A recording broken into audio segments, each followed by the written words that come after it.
Hey everybody, this is Kirsten here. Thank you so much for joining me in this brand new episode of the Balanced Vibes podcast. Today we're talking about how to get into healthy eating mindset. And I think that we can all agree that healthy eating is important. So many things depend on it. Your health depends on it, your cognitive performance depends on it, your workout performance depends on it, how you are, just doing your job, how you feel in your body, how you are as a parent, if you are a parent. So many things really depend on our nutrition and how we eat. So that's why I think we can all agree that healthy eating is important. Now, one thing that where not everybody agrees on is that some people say that intuitive eating is healthy eating. It's the same thing. As long as you eat intuitively, it's healthy. You get everything that your body needs, and that's great. And this is where I don't agree, because I think we have plenty of examples of people eating intuitively and not feeling and not looking and not performing their best. And they are not happy with it either. Either they are severely overeating, eating the wrong things, or they are severely undereating, eating the not enough things and not getting enough nutrition because they are just doing what their intuition tells them to do. And I think nowadays, when we have fast food or all kinds of foods, literally everything you want could be delivered to your doorstep within 5 minutes, then I think it's very difficult to eat healthy, but just listening to your intuition if you haven't done the job of learning what healthy eating really looks like. So in my opinion, you have to learn how to eat healthy. And of course, ultimately, the goal is that you're able to eat healthy intuitively so that you actually start enjoying it, and so that you look and feel and just perform your best. But yes, like I said, it does take some food tracking. Sometimes it does take like taking a critical look at what I am eating, how much I'm eating, because only then we can understand what might be going on, where we have to make some changes. And I hear that a lot actually when people start logging the food. It doesn't even always have to be MyFitnessPal. When they just write things down, it's really eye-opening, because they see, oh, I'm eating, I don't know, chocolate 5 times a day, or I'm eating ice cream every single night, or look, I didn't get any vegetables at all day long. And it doesn't often come apparent until we actually log our foods, keep a little journal. And this is where we find that, okay, my eating is actually not that healthy. So now when we only listen to our intuition, then it's not always going to lead us in the right direction, because sometimes your intuition is just craving, or it's more like an instinct, right? And you think that, oh, this is my intuition, this is what I should follow. And let's say that your intuition or your craving or instinct tells you to have like Chinese takeout for dinner, and you're going to order a bunch of like greasy noodles or something like that you really wanted, and you're like, well, that's my intuition and that's what it says, that's what I'm going to do. But if you do it all the time, then this is not going to be healthy. So it's not that intuitive eating and healthy eating are the same thing. And this is also not to say that you shouldn't be ordering like noodles or Chinese noodles never ever, and eat them. Of course you can, and this is actually one pillar of healthy eating, I think, where you can occasionally eat things that are not the healthiest. I think this actually is part of healthy eating, like giving yourself this mental freedom to have those things that are not so perfect all the time. But we also have to understand that it shouldn't be a daily thing. It shouldn't be like a super frequent thing if we really want to live a healthy life and keep our food healthy. Okay, so first of all, let's talk about what is then healthy eating. And I don't know if there is a definition or not. I just come up with my own stuff. This is my definition. And part of this definition is that you are eating mostly real and whole foods that come from nature as much as possible. Things that don't necessarily have labels on them, and things that grow in nature. That includes animals, that includes plants, right? Things that we can, grow ourselves, or of course most of us buy. Most of us don't have like farms, or we don't raise our chickens. Most of us, some of us do, and that's really awesome. I think many of us don't have the opportunity to grow our own vegetables and fruits, although I think that would be ideal, that would be great. But we can still consume majority of our diet should be coming from these foods that don't have labels, and they grow in nature. I think this is kind of like the biggest part of the healthy eating. Then the next thing that is important when it comes to healthy eating is that you eat enough for your needs. Okay, so you're not severely under eating where you're starving all the time and your body's not getting everything that you need, but you should also not be over consuming things all the time to the point where you just feel disgusted, you're just so full, you have to unbutton your pants or whatever. So healthy eating is finding that sweet spot where you feel satisfied but not overly full. And of course, there are periods of time where this could be a little bit different. Let's say that you have a fat loss goal and then you go into a calorie deficit for a period of time. And this is okay. You're going to feel a little bit of hunger. So this is where it's going to be a little bit different. But I'm talking about overall, like most of our lives. I always say that most of our lives should be spent at maintenance and not in deficit. So yes, when you're in deficit, you may feel a little bit hungry, but most of the time we should feel like we are satisfied with the amount of food that we're eating. This is also an important part of healthy eating, because if you are in a deficit for a long period of time, too long, then this stops being healthy. Too long deficit for too long time. Sorry, that's the same thing. Too deep deficit for too long time, well, will end up being unhealthy. The next important thing about healthy eating is that you're getting the right amount of all macronutrients and especially protein. And I'm saying especially protein because usually people don't have much trouble getting enough carbohydrates or fat with their intuitive eating. Now, of course, they may have trouble getting enough carbohydrates if they're following like a keto diet where they have now taken their carbohydrates down, but this wasn't like intuitive, right? This was like, okay, I'm on this thing, this is what I'm going to do right now. But I'm saying that most people, when they just eat what they feel is right, they follow their instinct and intuition, they don't generally have trouble getting fat and getting carbohydrates, but most people have trouble getting their protein in. And this is why it's so important that we take some time and track our protein and make sure that we get a good amount at every single meal. And even if you don't want to track with a tracking app or put the stuff on your food scale, just keep in mind to have like a palm size of piece of protein at every single meal. And that will get you very close to that goal of getting enough protein on your meals every day. The next thing that is important for healthy eating is that you're getting plenty of fiber. So fiber is great for satiety. It also is great for blood sugar regulation. There are so many positive sides to fiber. And this is another thing where a lot of people, if they don't pay attention, if they don't ever track anything and look at it, then they are low. For example, I ask most of my clients to eat 25 grams of fiber per day. And of course, fiber comes from vegetables and fruits, and berries are actually excellent for that, especially raspberries and blackberries, really good. You can get it from oats, rice, breads, grains, some legumes. So there are plenty of fiber sources, but if you don't think about it, and also because our diet tends to be really low on vegetables most of the time, and especially if our calories are super low, then we're not going to be able to fit enough fiber in there. And this is where we lose one of these important parts of healthy eating, which is keeping your fiber at a healthy place. The next pillar of healthy eating is that your meals are regular, and you shouldn't be having super long fasting periods where you go 16 hours without any food. It's much healthier for you, for your blood sugar, and especially I feel like for females to eat relatively regularly, where your body is getting the message that we've been fed, because female body likes to be fed. I think biologically and evolutionarily speaking, it has always been a goal for a female body to get ready for reproduction, even if you don't want to do this, even if it's not your goal right now.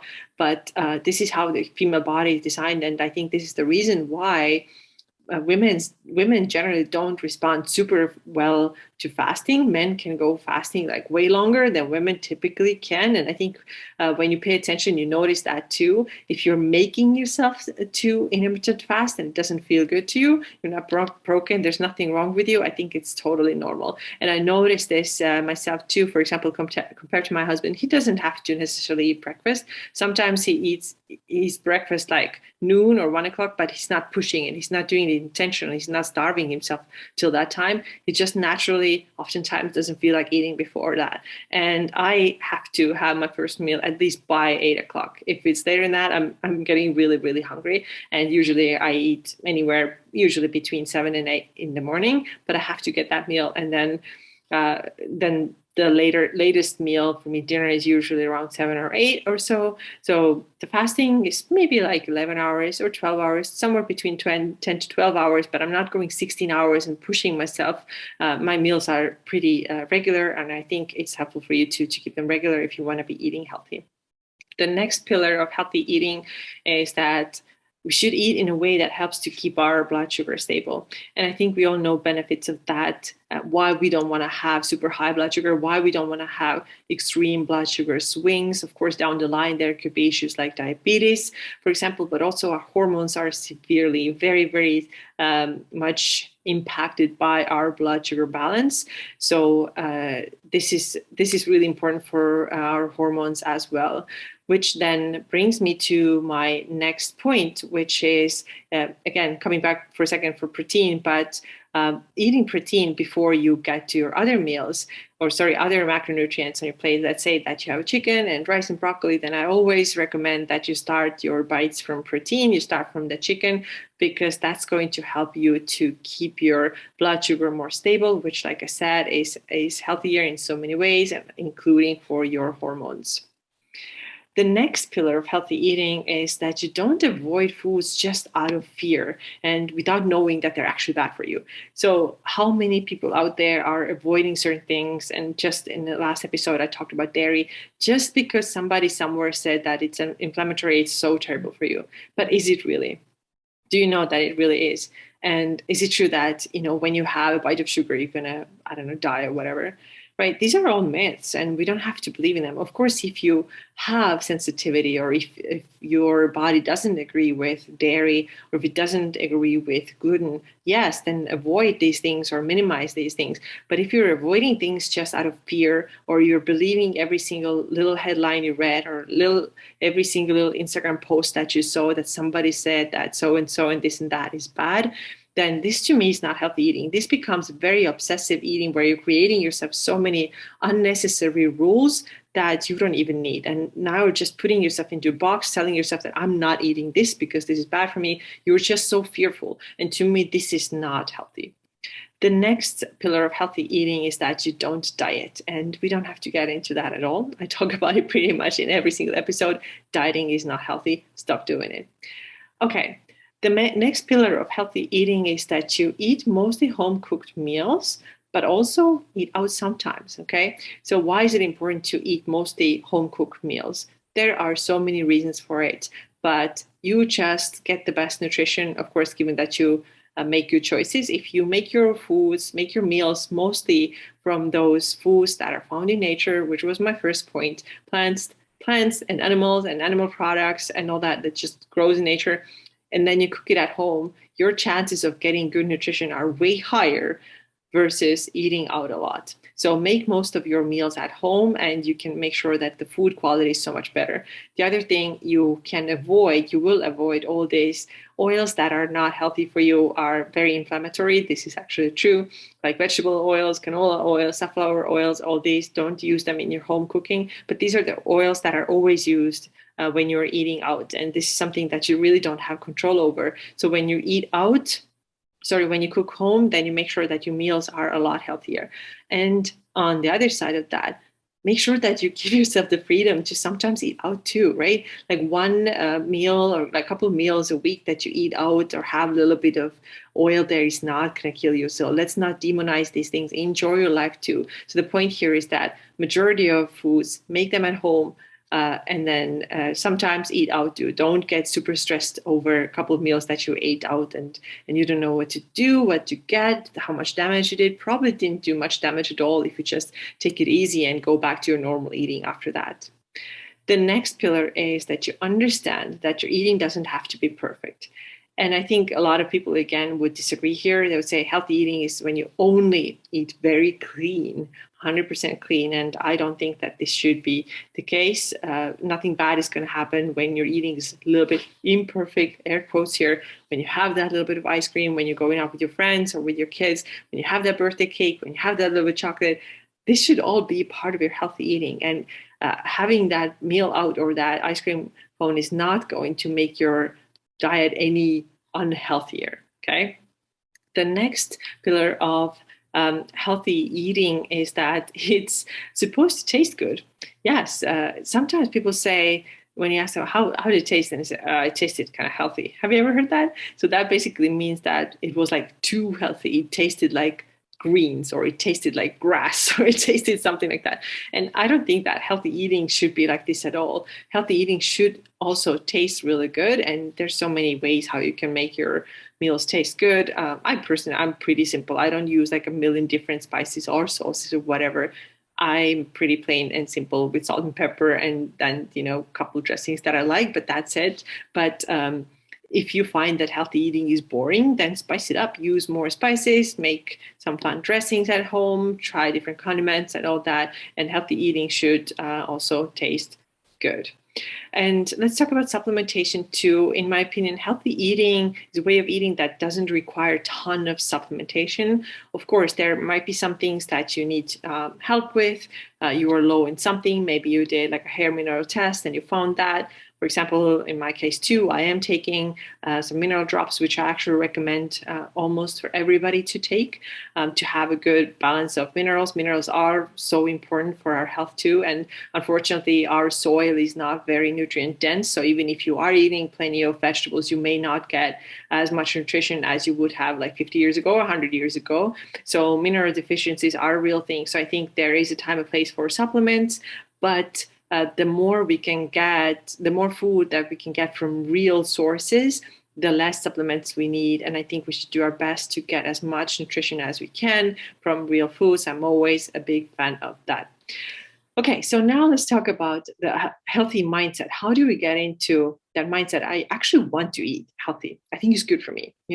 How do we do that? Maybe you're not eating like very healthy, or you're eating out a ton right now. You're not feeling your best, but you don't kind of know like, how do I get myself to a better place? So I have a couple of tips for you about that I'm going to share with you next. So the first step is to learn what healthy eating should actually look like. And like I said earlier, it may require that you log your foods a little bit and track and see what you're actually getting. And pay attention to these following things. Are you getting at least about 100 grams of protein a day? This is important. Like this, you have to start thinking when you want to get into this healthy eating mindset. Part of it is like, what is my protein? And I'm going to center the other thing, or put that in the center of my place. Like, and then thinking what else is going to be around that. So this should be like your first choice. What am I going to make as my protein? Because everything else, like I said, is so easy to get. People don't have issues getting the carbs. They don't have general issues getting their fats. They're missing the protein. But now when you shift your mindset and start thinking protein first, I'm going to decide that first. This is going to be a huge step. Okay. Then the next one, I mentioned fiber. Yes, very important that you get plenty of fiber. So that's why the next thing on your plate should be vegetables. Am I getting that 25 grams of fiber? And you can try this out, put everything on MyFitnessPal and see if you got there. And there's a good chance that if you are not conscious about it, you don't think about it, then you're not going to get that 25 grams. So be mindful of that, track that and see where you're at. And then if you're low, which you very likely are, then see how can I start increasing my vegetable intake, or how can I add more fiber from other sources too? Can I have more berries? Could I eat more vegetables here? Can I add a little bit of oatmeal and all that, so that you can reach your 25 grams, so that you can keep your blood sugar stable, your hormones happier, and so on. Then the next thing that you may find actually when you log, a lot of people find that they are eating a lot of sugar. And like I said, sugar is not something to be demonized, but also if you notice that it's getting close to that 100 grams a day, then we have a problem. We have to kind of cut back on that a little bit, because it also probably means that you're getting less of the things that you actually need, and your eating is not super healthy. So sugar, yes, it's fine to have it, but it shouldn't be like too much. And often people are very surprised when they log their food and they see how much sugar they're actually eating. It can be super eye-opening. Now, the next point, how to get into a healthy eating mindset, is to understand that you always have a choice, and to choose your language right. For example, you go to a friend's house and they offer you something that you don't think that you should be eating. And the language you use is like, I can't have that. I can't have that. So I would recommend that you say, I don't want this, or I choose to not have this, right? There's nobody there to tell you that you can't have this. Of course you can. You're an adult. You are an adult. You can have and do whatever you want, right? You can eat. So there's nobody to tell you that you can't eat. So what's your own language? I think it's very empowering if you understand that you have the choice.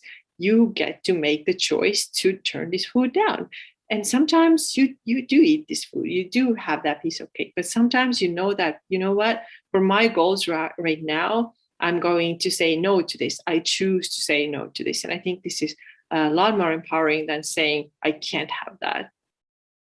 The next healthy eating mindset kind of tip is to choose that you are eating enough so that you don't starve yourself and that you also don't over consume, so that you feel really gross and really heavy and really disgusted after your meals. And this is also, this comes from a place of self-care, right? You want to be good to yourself. So you want to make sure that you get everything that you need so that you don't leave the dinner table like feeling hungry or go to bed absolutely famished and dreaming about food because you were so obsessed with it. Like maybe you have a goal, you want to lose weight and you want to lose fat, and now you're starving yourself to a point where it's absolutely crazy. And also you don't want to go to the other end where you're eating so much where you feel gross about yourself. So it really is about self-care. What makes you feel good?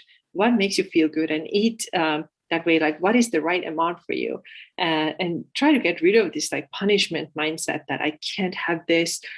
If I eat, a couple hundred calories more, I'm a bad person, whatever. This is not a self-care mindset. So I think healthy eating, when you want to get healthier and start making better choices, you have to have like the self-care goal in mind. I want to treat myself well, and that means eating enough.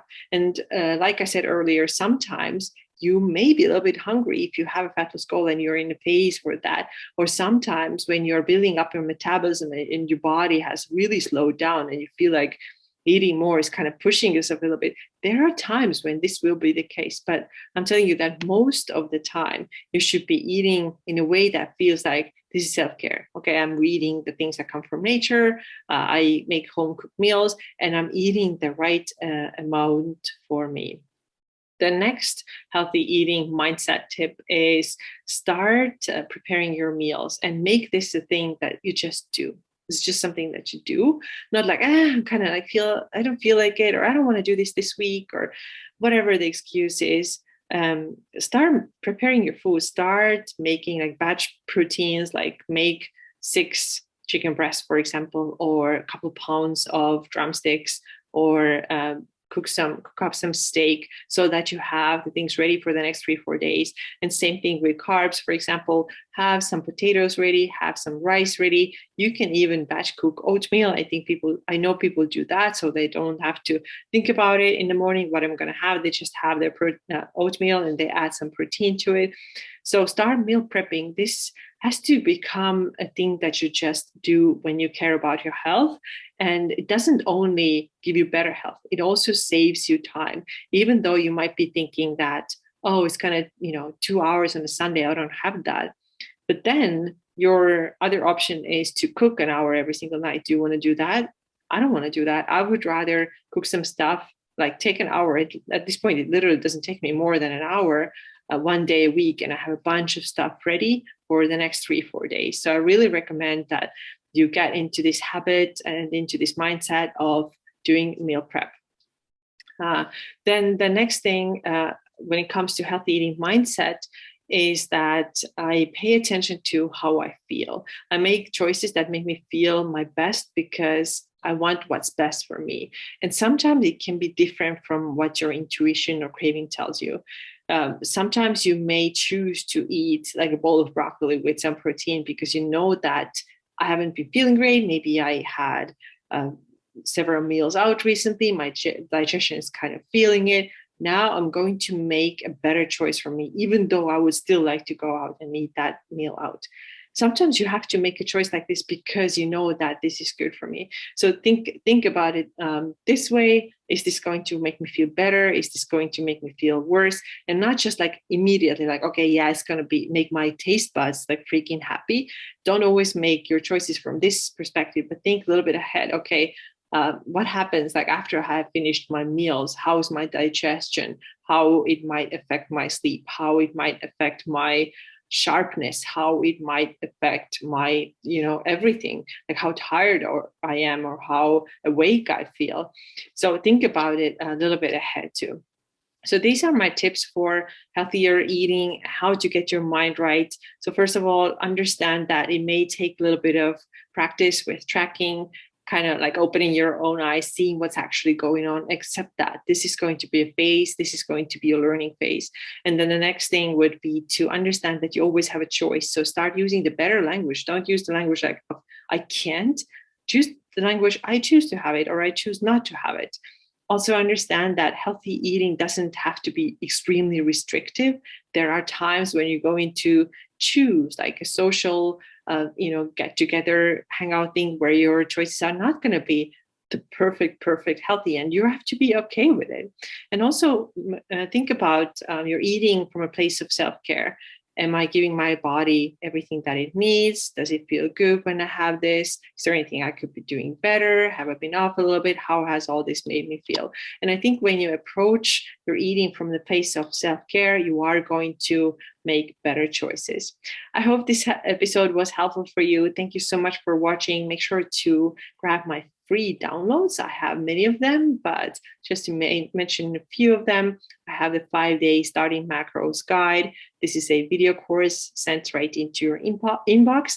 I also have the Lean Ladies Calorie, Protein, and Workout Guide, which will tell you how to set your starting macros for whatever your goal is. And I also have a protein guide called Fit Physique Formula. We talked about protein a lot today. So this guide will help you to understand how much protein you need and also show you where to get these foods from so that you can meet your protein goal, because this will have immediate, really quick effect on the way you look and feel. And most of you do want to lose some body fat and look fitter and leaner, and protein is really one of the biggest dial movers here. So grab one of these or all 3 guides. Tell me how you like them, if you use them. And thanks so much for watching and listening. And I will see you again very soon.